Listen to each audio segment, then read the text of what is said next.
So I want you to understand this. Again, the whole point of this class is not to really make sense of the whole pharmacovigilance in the next 35 to 40 minutes. Um, Understand as much as you can. You have sufficient, you have sufficient time, and you guys have done a lot of education to kind of make pharmacovigilance look very simple and easy to understand as you go along. So don't strain yourself. I always give this recommendation to new folks, just to give it 2 to 3 weeks, attend the classes without fail. If you don't attend the live classes, make sure that you go through the recordings so that you can kind of keep in sync with what is happening in the classes when you come back. So it will take some time for those synapses to form organically. You'll have a good story about pharmacovigilance. You'll understand the sequence and all those things. So I would not, strain my brain right now in understanding everything. But from what we are going to share today, what I'm going to share today in this class with you, you should be able to understand pretty much everything that I'm going to be teaching in the next 30-40 minutes. So on the screen that you see here is Argus screen. I logged into Argus. When you log into Argus, Argus is just an application. Just to imagine that you logged into your Gmail or any of your email ID. Pretty much that's pretty much how you log into Argus. Again, we have different modules in showing how to log into Argus and everything. So for the sake of the conversation that we're going to have and the teaching that we're going to have today, I want to tie up with what we spoke when you guys went through the enrollment webinar. You remember I showed you the workflow of a single case. The case of what we do in pharmacovigilance is we collect this adverse drug reaction or side effect, adverse drug reaction. We analyze it and we report it. So do you guys remember that? Yes. Okay. So Yes, yes.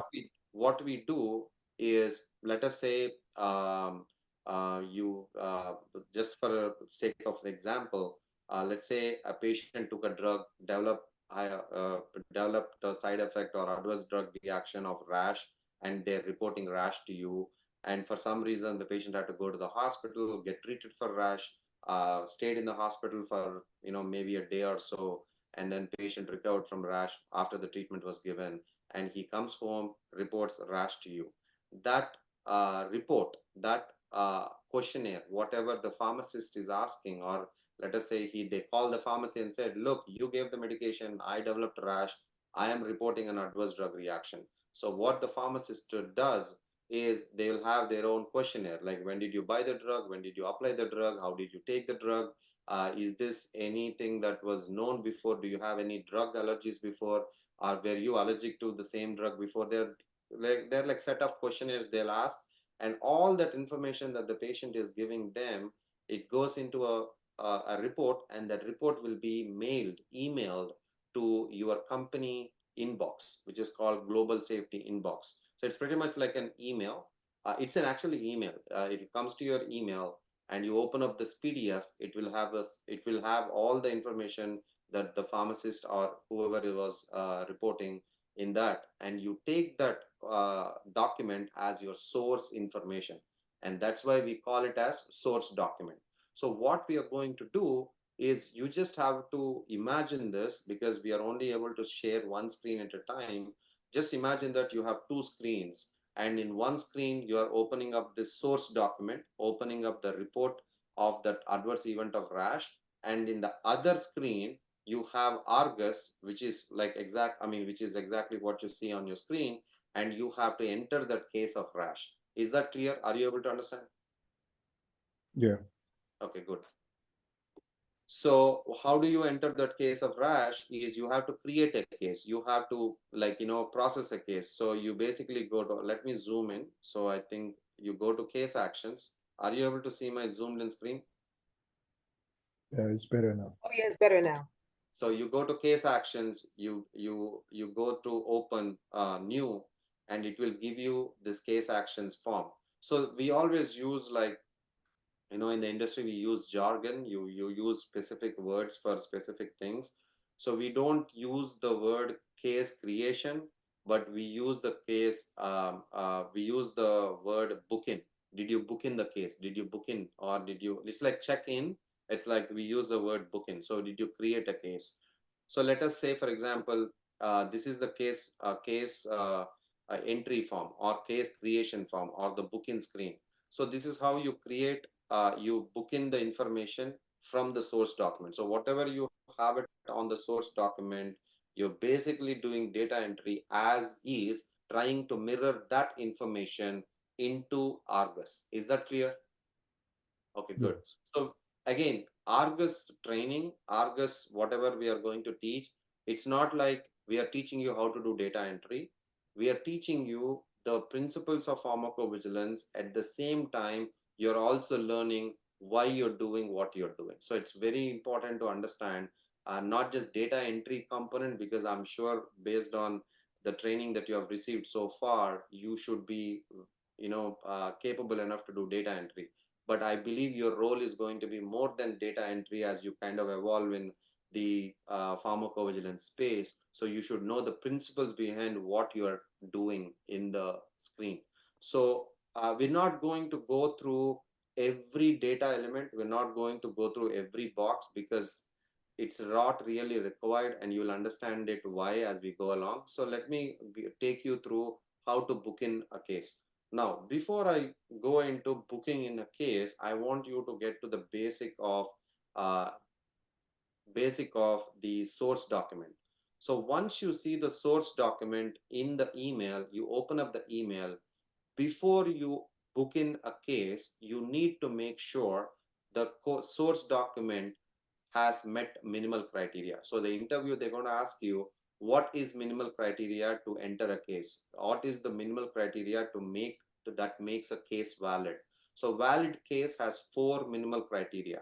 It needs to have the company drug. Why will you report someone else's drug adverse event? It has to be your company drug. It has to be an adverse event. It has to have an adverse event. It needs to have an identifiable reporter. It needs to have an identifiable patient. What do I mean by identifiable reporter and a patient? Is there should be a true existence of a human being that can be verified. So these are all, guys, these are basics, and I cannot stress more than this how important of basics these are, because you whatever pharmacovigilance interviews you go into, they will not ask you complicated complex questions. They literally ask you basic questions. The whole point is, if you do not know the basics, they kind of think that you do not know anything else. So that's pretty much how interviews will roll. So here, as you can see, if I zoom in bit, you will see this booking screen is also configured or kind of laid out in the same way as minimal criteria. Do this case report, do this adverse event of rash have this four criteria? Who is the report identifiable reporter? Who is the identifiable patient? What is the company product? What is the adverse event reported? So all four are here. The day in which the initial receipt date, this is a definition of initial receipt date. The day on which the pharmaceutical company is made aware of an event is the initial receipt date. So initial receipt date is the date from which the clock will start. So let us say the patient went to a hospital, as I told you earlier. So this becomes a 15-day report. So the seriousness criteria here is hospitalization, and all hospitalization cases have to be reported within 15 days of the initial receipt date. So understand that the initial receipt date has a regulatory implication. So this is when a pharmaceutical company is made aware of this event. I'll just give you an example. A medical rep went to a physician, and the physician said, I gave you a prescription, or I gave your product or your medication to a patient, and the patient had a heart attack on 1st June 2024. So 1st June 2024 is when the patient suffered from heart attack. That is the day that the doctor was communicating the same information to the medical rep. The medical rep is supposed to relay this information to safety within 24 hours. Obviously, as you can guess, it doesn't happen all the time. So the medical rep reported into safety on 5th June 2024. So the initial receipt date will always be when the pharmaceutical company was made aware of it, which is 1st June 2024. Your clock has already started. And then the central receipt date is when the safety was made aware of the event. And this is only for our internal review, internal analysis, why the medical rep could not report it within the next day. Uh, do they need retraining? All those things will come up from the central receipt date. But the most important date from a regulatory standpoint is the initial receipt date. Is that clear? Yes. Yes, okay, Yes. good. So that is the central receipt date. And then as you go country is not the country of citizenship of the patient. It is the country of occurrence of the patient. Let us say I'm a US citizen and I developed rash when I was in on a vacation in France. So that becomes the country of occurrence, which is France here in this case. And I would say the product name, we have different products name here. CTMPS is one of them, I believe. So that should be coming up. You can type in that. And let us say rash. Now, I just want you to zoom out to see what happens, maybe one level down. So you see this red X mark here. Yeah. So when I enter rash, look at what happens to that red X mark, even though I zoomed out. So when I enter rash and click outside, it goes into a green tick mark, as you can see. So if I hover over it, I'll see how it was coded. The adverse event reported is rash is coded to the LLT term, lowest level term of rash, all the way to system organ class of skin and subcutaneous disorders, which is the right classification from a medical standpoint. We'll talk about MEDRA coding and all those things in a bit in the forthcoming modules. But this is pretty much how you code it. You write what has you kind of type what was in the source document, and you click anywhere outside, it will automatically get coded. So for now, just understand that is MEDRA coding for you. Now for the reporter, it's pretty self-explanatory here. You can say Dr. Abhishek Pitti, address, phone number, email, all those things can be entered here. And going back to report type, let us say this comes from a spontaneous. The patient is spontaneously reporting this adverse event. So let us make it spontaneous. So there are two kinds of report. There are many kinds of reports, but in general, there are two kinds of reports: spontaneous reports and solicited reports. Solicited are where the pharmaceutical company is soliciting someone or paying money to someone to report the adverse event. But spontaneous, no one is paying any money, it's spontaneously done.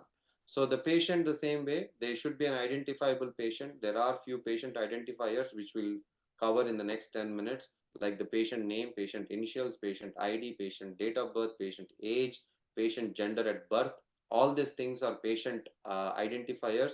You can enter all these things. Let us say I'll enter my name, AP, and then I'll say my first name as the reporter as well, just to fill up these things.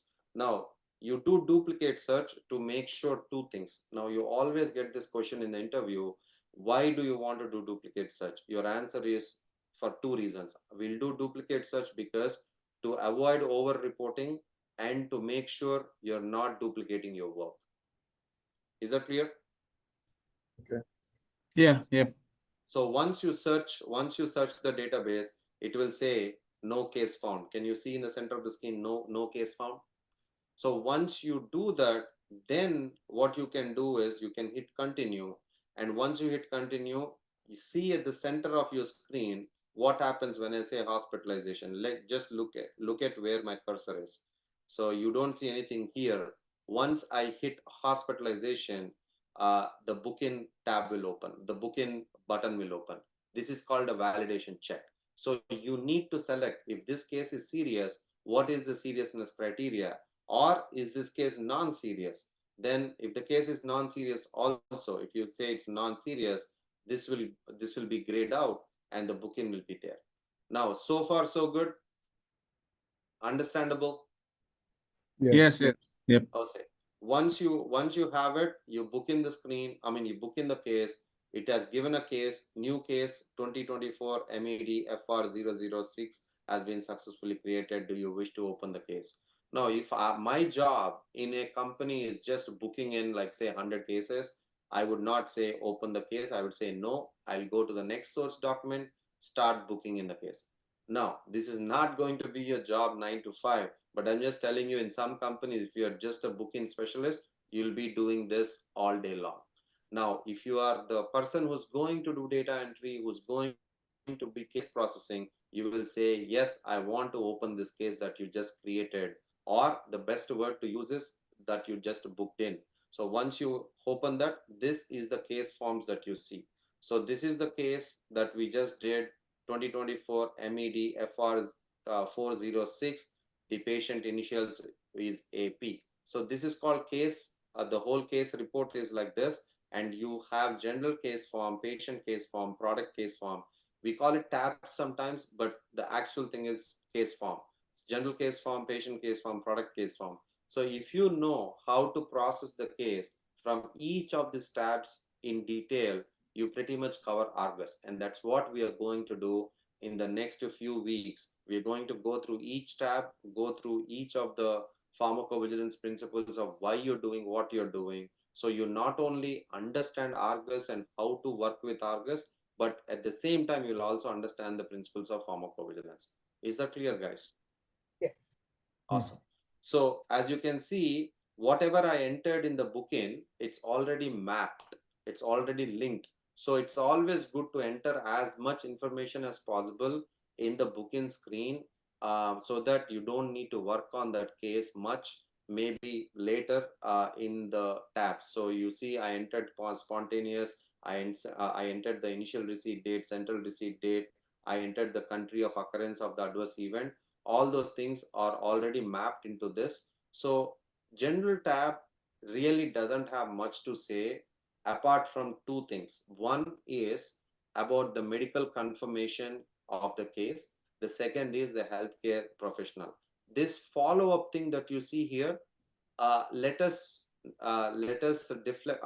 Let me explain this to you once we complete all the tabs. So just imagine this is an initial case report. We are entering the initial case report. We send out some questions to the reporter. The reporter will give us the feedback or answer those queries. That will be a follow-up. So we'll cover this follow-up part, whatever you're seeing here, follow-up part. What is a significant follow-up, and all those things in a cycle. Like allow me to complete all the tabs, and then once we kind of hit the additional information tab or regulatory tabs in the due course of time, we'll come back to this general tab and we'll complete the follow-ups. Is that clear? Yeah. Okay. That being said, the two things that you need to get out of this module of general tab is medical confirmation. This one, I'm going to zoom in. Medical confirmation, and the second is healthcare professional. These are the two things that are unique to this tab. The rest of them are all mapped from the booking screen, the reported information and all those things. So what do I mean by medical confirmation, and where should we use this? Where should this come into precedence is only for EU cases. There are three regions in pharmacovigilance. One is North America, the second is European Union, and the third is Japan. So these are three regions, most prominent regions. There are other regions like Latin America, Middle East, Southeast Asia. There are many other smaller regions, but most of the times when you say major regions, or North America, which is US and Canada, Europe, which is again Europe and UK are one, and then PMDA, which is Japan. So for US it is FDA, which is the health authority. For Canada it's Health Canada. For Europe it is European Medical Agency, EMA. We call it EMA. For Japan it's PMDA. Again, we'll repeat all these things, guys. Don't get bogged with all these facts. We keep repeating this in different modules, so you'll understand all these things as you go along. So only for Europe, which has 26 member nations, it's almost like Europe has 26 countries that come into it, that is governed by a regulatory body called European Medical Agency. Only if the adverse event happens to occur in those 26 member nations, for example, France, this case have to be validated by a healthcare professional. Once they validate, it's not like they're diagnosing it, they are approving it. It's almost like a notary saying that I know this case really happened. Am I making sense? Mhm. So once that is medically confirmed, it has to be medically confirmed by a healthcare professional here. So again, the whole point is who is considered a healthcare professional. That is the second point that is unique to this tab. Now, in different countries in Europe, different statuses are there for healthcare professionals. For example, physician is a healthcare professional in all 26 member nations. Dentist, all 26 member nations. Pharmacists, nurses, all of them. But in Germany, acupuncturist is a healthcare professional. In Italy and France, psychologists are considered healthcare professionals. How do you remember all these things? You cannot. As you keep doing cases, when you go into the field, when you start doing cases, you will understand all these things as you go along. So the healthcare professional occupation basically depends on the country of occurrence. In this case, I'll say physician. The rest of them are pretty self-explanatory. As you can see, you can enter the reporter's information as how I entered in the booking screen, their address, their phone number, email, their state, country, zip code, and all those things, as you can see.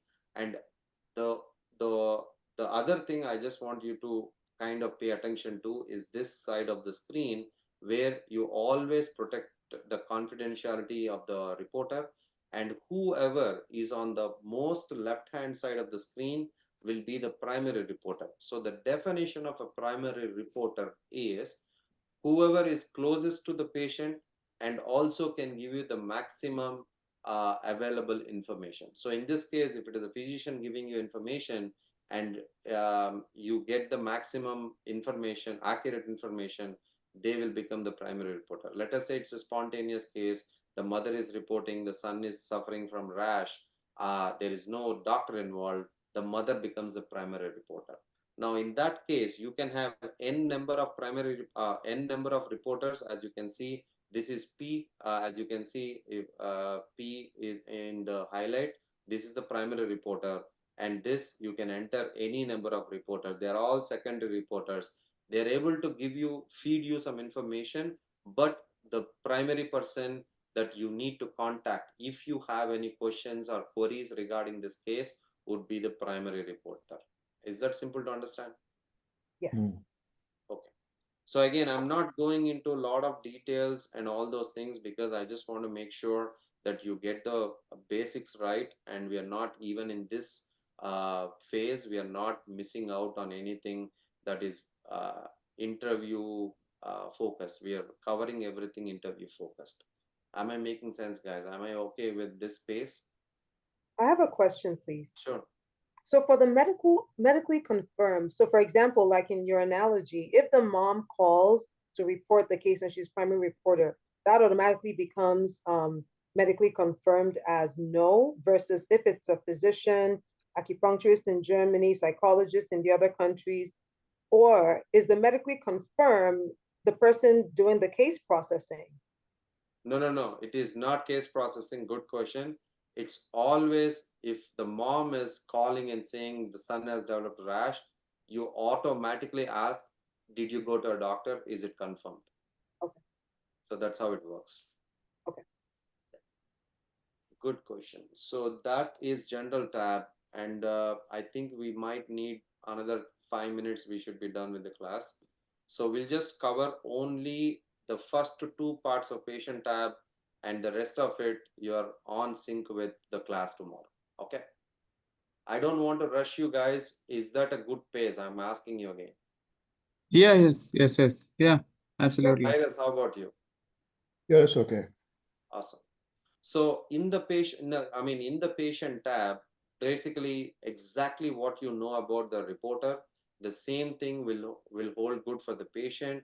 Pretty much self-explanatory. You enter the first name, last name, and all those things. But before I go into the details of all those things, I just want you to understand the true existence of a patient is identified by patient identifiers. There are probably around 7 identifiers, like for example, first name, last name, initials, uh, first name, last name, initials. Uh, if you have the randomization code, or if you have the patient ID, that becomes, I mean, if it comes from a clinical trial, you will have patient ID, randomization code, that's also patient identifiers. Date of birth is a patient identifier. Age is a patient identifier. Age group, this is something most people don't know. Age group, let us say you received a report saying elderly women experienced let's say experienced heart attack or myocardial infarction, then that elderly woman is gender, which is an identifier, but most important is elderly. Elderly becomes an age group, and that is a patient identifier. So why I'm stressing upon this patient identifiers is, in the interview they're going to ask you, can you name some patient identifiers? Because you got to look at the source document and say, do I have any patient identifiers, and is this a patient identifiable by them? So if you have the first name, last name, initials, randomization code, patient ID, if it's a coming from clinical trial, date of birth, age group, or the biological gender of the patient, then you pretty much have patient ID. You don't need to have all of them. You just need at least to have one of them. So that being said, you don't, I mean, this is pretty self-explanatory with height, weight, and all those things. Now, recently after March 2024, this new thing came up where gender at biological gender, which is gender at birth, and current gender, with all the non-binary statuses and pronouns that is now being displayed. I believe this is something that pharmacovigilance also wants to embrace, and they keep coming up with this thing. The regulations are not, there are still gray areas regarding the regulations about current gender and all those things. But for the sake of reporting, and for the sake of writing a narrative, and for sake of medical management, we take the gender of the patient at birth. So let us say this patient is a female and identifies herself or himself as male. This would be like this. Now, once this becomes male, then even though they identify themselves as a male person, the whole case will be dependent on the biological gender. But why is this important is, for any reason, if any one of your pharmaceutical colleague is calling them, this will identify their gender. Is that making sense? Yeah. Mm-hmm. So now if you enter female and say pregnancy, let us say yes, you can enter all the pregnancy details. It is retrospective, it is prospective, I mean, did it happen or is it going to happen? When is it going to happen based on the last menstrual cycle or last menstrual period? What is the due date? What is the delivery date? All those things that you can think of from the source document, you can enter it. You can enter for any number of babies the patient has. Now, is this patient, if you say pregnant, you can enter all these details as you can see here. But the most important thing is also, if the pregnancy is already done, it is retrospective, like this pregnancy was already done, is the patient breastfeeding? Because pregnant women, lactating moms or lactating mothers, pediatric and geriatric, all these people come under special populations, and you have special pharmacovigilance practices for them, which will go into details in different module. But this is where you would highlight, if this patient is pregnant, female, pregnant, and breastfeeding, then you highlight them here so that it will be used later for different reasons. Now, I'm going to stop here. And before I stop, I just want to also include ethnicity of the patient and the race of the patient are not patient identifiers. Okay, let me stop here. And this is pretty much what I wanted to share with you today. And this is what we covered on the 7 o'clock class yesterday. And when you come back into the class tomorrow at 8, we're going to start off from medical history and lab data and kind of go into product tab. At least we'll complete until the product tab tomorrow. But we'll not really I'll be at a little slower pace than what I am today, because I just want to make sure I give you sufficient time for questions and also screen share and show you how to view the recorded version so it becomes easier. But I'm sure I covered all the interview based questions. I covered everything that you need from a basic Argus standpoint. And as you keep going through the classes and kind of going through other modules, it'll all make sense to you. I can assure you that. Questions until now, guys? Anything that I can add? The only question I have is kind of like, so now you've shown us this, right? And this seems pretty straightforward. Like when we finish the course and start interviewing, right? What is like a realistic kind of entry level thing that we can do in this space? So is this, will we be doing like, so entering data, then being a drug safety associate, like what are some things that we can start right after finishing the course? It really depends on the pharmaceutical company. So let us say you are applying for a job in a pharmaceutical company and they see that, look, this person is coming from a dental background. We are not going to utilize her for data entry. Let her write narratives which are making medical sense. So it really depends on the pharmaceutical company. Sometimes they would say that, okay, this person is a physician, this person is a dentist, this person is a pharmacist. They already understand medical terminology. They're not going to misuse your capabilities for using data entry. They might say, hey, why don't you code the events properly? So like they'll ask you to code the events here. They will ask you to assess the events, like, what is the seriousness criteria? What is the causality? Is it related? Is it not related to the drug? Is this rash because of the drug, or is it rash because of some pre-existing conditions the patient has? Can you write a narrative, which is like, like I'm sure in your dental classes and dental course or medical course, you should have written a case summary. So can you write a case summary? So again, it really depends on the pharmaceutical company. But let us say, even if you start as a data entry person, I would say I did data entry to just kind of learn how to do it. But once you get a hang of it, you have to move on to something more important. And pretty much people will understand that. Okay, thank you. Yeah, but you're not going to do data entry for the rest of your career. That's not the point. I won't mind. After Uh, 20 years, I'm tired. I'll do it. Yes, yes, yes. Yes, guys, any questions, please? no, good. Thank you. Yes. Awesome, awesome, good. So what I'll do is I'll stop the recording here. And again, the point is we'll kind of